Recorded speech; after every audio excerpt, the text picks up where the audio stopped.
On était là, en train de fumer, et puis ça a commencé à craquer. Ça s'est cassé le plancher, puis on est tombé juste ici. On était tous les 9 personnes à peu près ici, depuis cette partie ici jusqu'ici. Dans la nuit du 31 décembre au 1er janvier, un plancher s'est effondré au rez-de-chaussée du 20 rue Nantaise, c'est l'immeuble derrière moi. 7 personnes ont été blessées. On a rendez-vous avec l'une des locataires blessées dans l'accident qui va nous raconter ce qu'il s'est passé.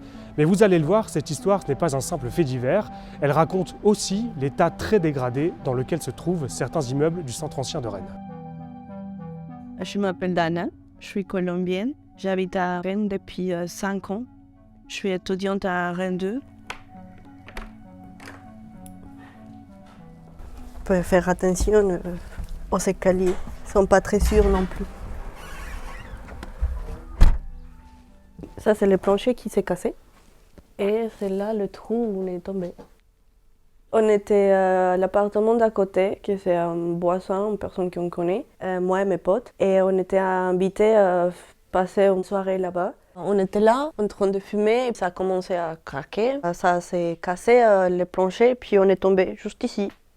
On était tous les 9 personnes à peu près ici, depuis cette partie ici jusqu'ici. Il y a des personnes qui se sont cassées les pieds ou les bras. Il y a même une personne qui s'est cassée 3 côtes. Oui, pour la chute, en fait. Suite à cet accident, Dana et ses amis ont décidé de porter plainte. Le 20 rue Nantaise est sous arrêté préfectoral depuis 2017, un arrêté qui l'oblige à faire des travaux de réhabilitation. Mais selon une source bien au fait de la vie de cette copropriété, le dossier est bloqué depuis des années parce que plusieurs copropriétaires refusent de faire des travaux.